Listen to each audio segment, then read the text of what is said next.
fingers traced the cold metal of my M240 machine gun for the third time in 5 minutes. The familiar weight of body armor pressed against my shoulders like an old friend's embrace. But tonight felt different. The diesel fumes from our Black Hawk mixed with the acrid smoke from the fob's burning trash pit, creating a cocktail of scents that usually comforted me. Tonight they made my stomach turn. "Chen, you're checking that weapon like it's gonna disappear," Captain Rodriguez called out, his voice carrying that easy confidence of 15 years in uniform. He was inspecting the helicopter's rotor assembly with a methodical patience that had kept us alive through countless missions. I forced a laugh. "Just making sure everything's solid, sir." My hands moved through the equipment checklist, but they lingered on each piece of gear longer than necessary. The same motion I'd performed 3 months ago, the same routine before Jackson's predecessor had been scattered across that road by an IED. Specialist Jackson was triple-checking his M40 nearby, his movements quick and nervous. Third deployment, but he still jumped at every unexpected sound. Lieutenant Morrison hunched over satellite imagery, his intelligence officer's mind already calculating threats and probabilities. Corporal Williams organized his medical kit with the grim efficiency of someone who'd seen too many good soldiers come back in pieces. Taliban supply routes through Grid 41S, QB 12345, Rodriguez briefed, pointing to mountain passes on the tactical display. "Intelligence suggests they're moving weapons through the valley tonight. We maintain altitude, observe and report. Standard surveillance run, same as we've done 50 times before." I touched the worn photo tucked inside my helmet. My grandfather's face stared back at me, young and determined in his Marine uniform from World War II. "Keep your head down and your eyes open," he'd told me before my first deployment. 3 generations of Chens had survived combat with that advice. But as I looked toward the horizon, something caught my eye, an orange glow that didn't belong to any aircraft I knew. The base weather station reported clear skies, but that light pulsed with an intensity that made my teeth ache. "Sir, you see that?" I pointed toward the strange luminescence. Rodriguez squinted into the distance. "Atmospheric disturbance. Meteorology briefed us about it." He shrugged, but I caught the slight tension in his shoulders. The Black Hawk's engines spun up, their familiar whine drowning out my doubts. As we lifted off into the Afghan night, that orange glow seemed to pulse in rhythm with my heartbeat. We were flying toward the dark mountains, following a route we'd taken dozens of times before. But tonight, as the familiar landscape spread below, the Spin Ghar Mountains stretched below us like the spine of some ancient beast. Our Black Hawk followed the established flight pattern, hugging the valleys to avoid Taliban spotters. Through my night vision goggles, the world appeared in that familiar green glow that had become as natural as daylight. "Contact bearing 270, distance unknown," Jackson's voice crackled through the comms. His usual nervousness had been replaced by professional focus. "Moving fast, sir, real fast." I swiveled my weapon toward the contact, scanning through the scope. What I saw made my blood freeze.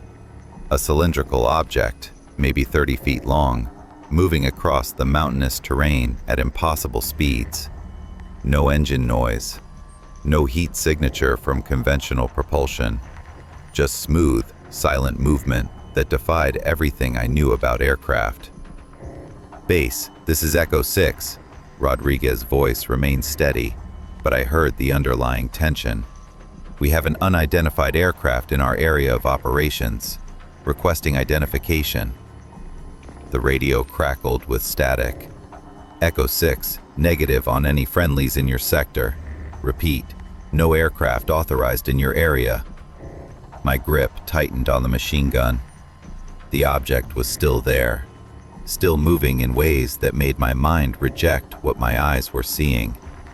Jackson was breathing too fast over the comms. Morrison was frantically adjusting his equipment, trying to get better readings. "Sir," I said, my voice barely above a whisper, "what the hell is that thing?" Rodriguez didn't answer immediately. When he did, his words carried the weight of someone who'd seen combat, but never seen anything like this. "I don't know, Chen. I don't know." The object appeared directly in our flight path without warning. One moment we were flying through empty air. The next, we were staring at something that shouldn't exist. 30 feet of smooth, cylindrical metal hung motionless in the air ahead of us. No wings, no rotors, no visible means of staying airborne. The surface pulsed with that same orange glow I'd seen from the base. But up close, it was different. The light seemed to move beneath the surface like liquid fire, casting shadows that danced across our cockpit. "Jesus Christ," Jackson whispered, his voice barely audible over the engine noise. Rodriguez banked hard left, but the object matched our movement instantly. No acceleration, no visible thrust. It simply existed where it needed to be, like it was rewriting the rules of physics as we watched. My night vision goggles flickered and died, the radio filled with static that hurt my ears. Our navigation systems began providing readings that made no sense. Altitude -2,000 feet. Speed 700 knots. Heading changing every second. "Base, this is Echo 6. Rodriguez's voice cracked slightly. "We need immediate support. We have a..." The radio went dead. The object suddenly accelerated toward us, and I felt my reality splinter. The sound it made penetrated straight through our armor plating, through my helmet, into my bones. Not mechanical, not natural. Something between a buzz and a scream that made my vision blur and my hands shake. I tried to aim my weapon, but my training felt useless. How do you engage a target that exists outside everything you understand about the world? "It's going to hit us," Jackson screamed. But at the last moment, the object veered away and plummeted toward the valley below. The impact lit up the entire mountain range in brilliant orange light. The shockwave hit us seconds later, rattling our aircraft and my teeth. Where the object had struck the ground, a perfect circle of light pulsed like a heartbeat. But it wasn't just light. It was something alive, something that seemed to be reaching out with invisible tendrils, tasting the air around it. "Did you see that?" Morrison's voice was barely controlled panic. "Did everyone see that?" I wanted to say no. I wanted to pretend it was equipment malfunction, altitude sickness, anything but what we'd just witnessed. But the truth sat in my chest like a weight I couldn't lift. We'd just watched something impossible crash into the Afghan mountains. And now it was down there, waiting. Rodriguez tried 3 times to reach base command. Each attempt produced different results. First, orders to investigate, then to return immediately, then nothing but static that seemed to whisper words in languages I didn't recognize. "Sir, we need to check for survivors," Williams said, his medic's instincts overriding his fear. "Could be a downed pilot down there." "That wasn't a pilot," Jackson muttered, his face pale in the cockpit's glow. "That wasn't anything with a pilot." Morrison was frantically documenting everything in his notebook, his intelligence training demanding evidence even as his hands shook. "We need to investigate whatever this is. Command needs to know about it." I stared down at the crash site through my scope. The impact crater was perfectly circular, too perfect for any aircraft I knew. Around the perimeter, the ground seemed to shimmer with residual energy. Trees that had stood for decades appeared withered and ancient, their branches reaching toward the sky like skeletal fingers. "We go down," Rodriguez decided. "Standard search and rescue protocol. Whatever that thing was, we treat it like a potential aircraft with survivors." As we approached the landing zone, my grandfather's voice echoed in my mind. "Keep your head down and your eyes open." But he'd fought human enemies in a war that made sense. He'd never faced something that made the laws of physics bend around it. The skids touched down 50 meters from the crater, and I felt the ground vibrate beneath us with a rhythm that matched my heartbeat. Something was definitely alive down there, and it knew we'd arrived. The moment my boots hit the ground, everything felt wrong. The air itself seemed thicker, like breathing through wet cloth. My skin crawled with static electricity that made my uniform cling to my body in uncomfortable ways. "Standard search formation," Rodriguez ordered, his voice tight with control. "Chen, overwatch position on that ridge. Jackson, you're with me. Morrison, document everything. Williams, scan for casualties." I took position on the rocky outcropping, my M240 trained on the crater below. Through my scope, the scene defied explanation. The impact site was perfectly circular, 20 feet across, with sides so smooth they looked polished. But it was the vegetation that made my stomach turn. Trees that had been green and healthy an hour ago now appeared decades old. Their bark was cracked and gray, leaves withered to dust that swirled in patterns that had nothing to do with the wind. The grass around the perimeter had aged in rings, green at the edges, brown closer to the crater, black and crumbling at the rim. "Sir, I'm getting readings that don't make sense." Morrison's voice crackled through the comms. His radiation detector was clicking rapidly, but his thermal imaging showed temperature variations that formed impossible geometric patterns. Metal fragments were scattered around the site, but they weren't like any aircraft material I'd ever seen. They seemed to absorb light rather than reflect it, creating dark spots in my night vision that hurt to look at directly. When Jackson tried to pick up one of the pieces, it felt warm to the touch, despite the cold mountain air. "Williams, you getting anything?" Rodriguez asked. "No heat signatures, no life signs," Williams replied, but his voice carried an edge of confusion. "But sir, my equipment keeps showing something, like there's a presence here, but not biological." That's when I first felt it watching us. Not saw it, felt it. Like standing in a room and knowing someone was behind you, even with your eyes closed. The hair on my arms stood up, and my peripheral vision kept catching movement that wasn't there when I turned to look. "Jackson, report," Rodriguez ordered. No response. "Jackson, come in." I swung my scope toward where Jackson had been investigating the crater's edge. He was there, but wrong. Standing perfectly still, his weapon lowered, staring into the crater with the blank expression of someone looking at something infinitely far away. "Jackson." Rodriguez moved toward him, but stopped short when Jackson turned. His eyes were open, but there was nothing behind them.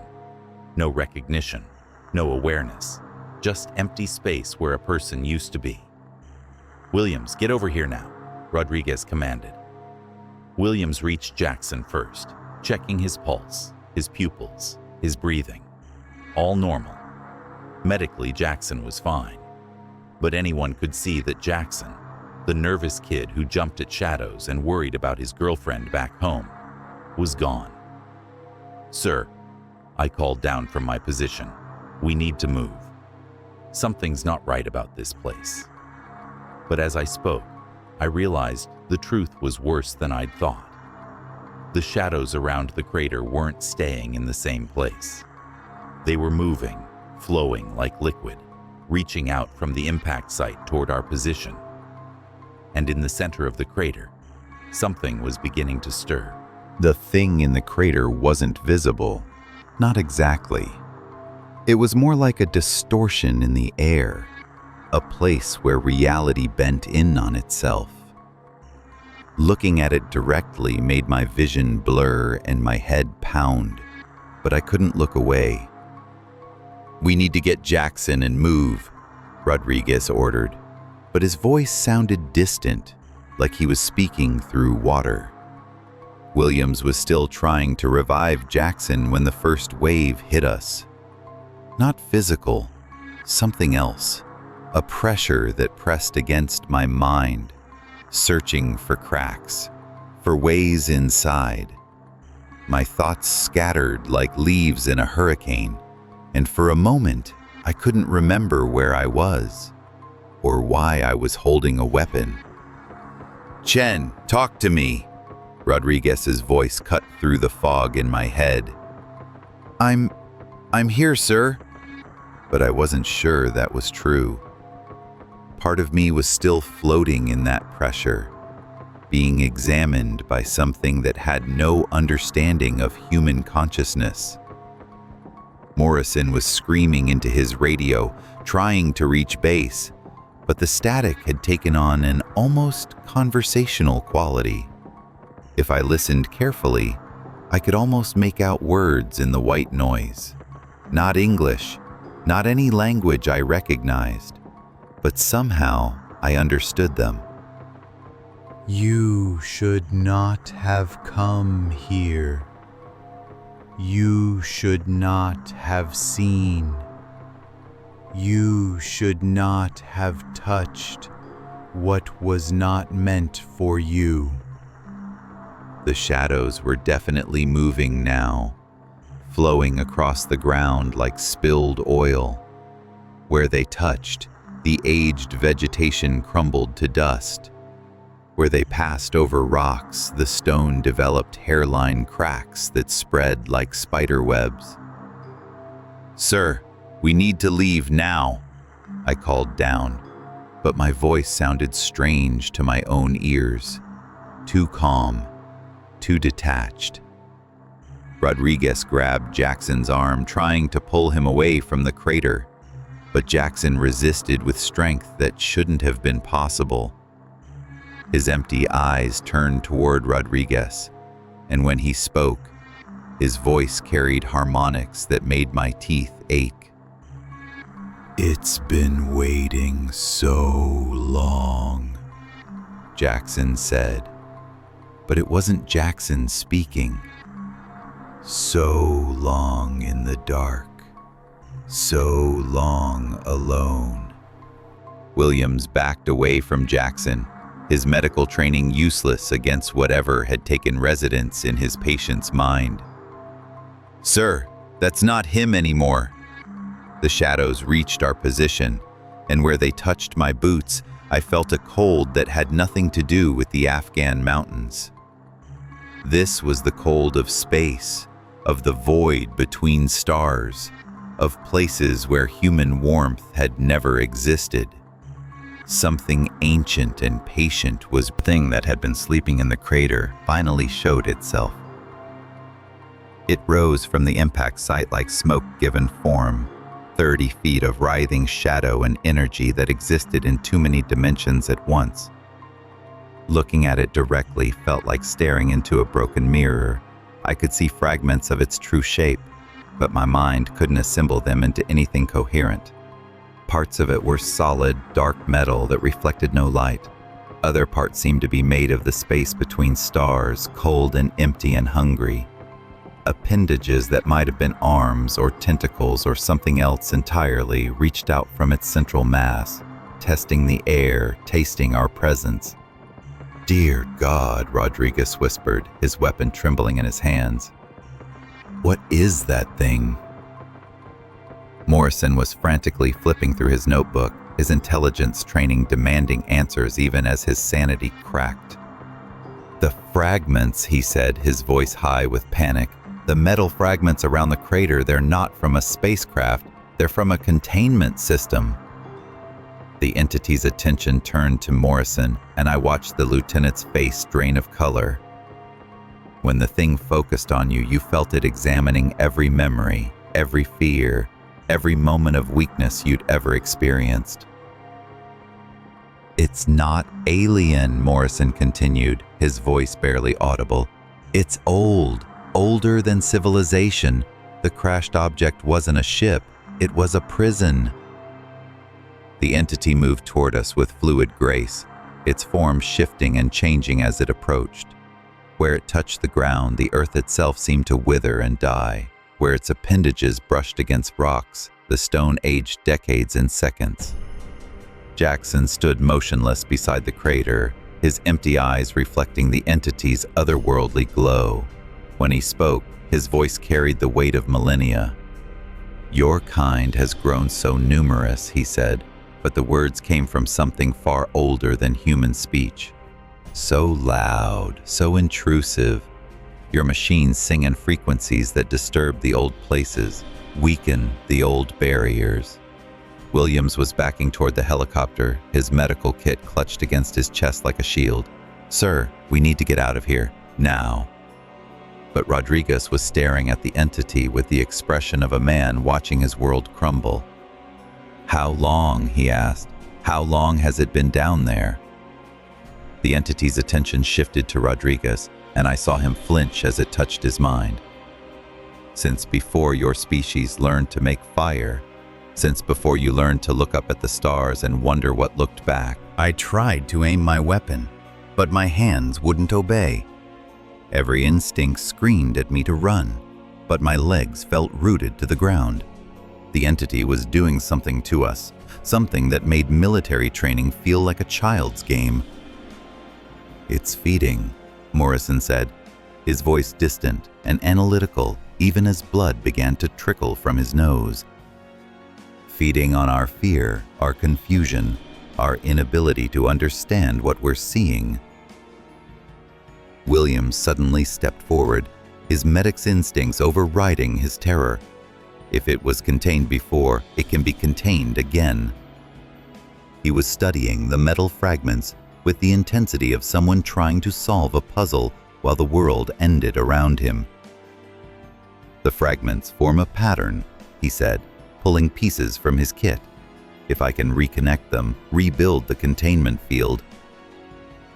The entity's roar shook the mountain, a sound that existed in frequencies human ears weren't meant to process.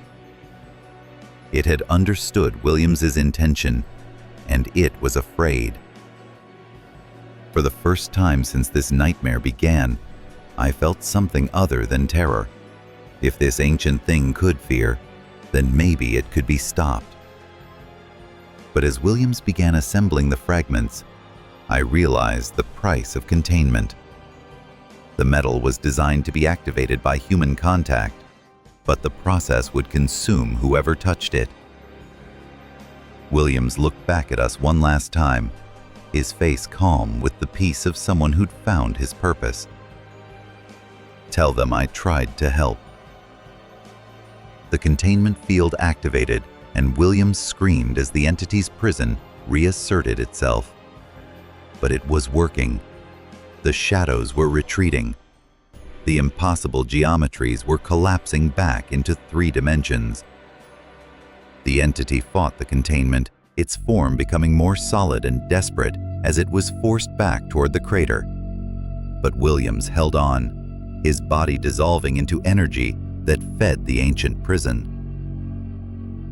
When it was over, the crater was empty, except for a perfect circle of fused metal.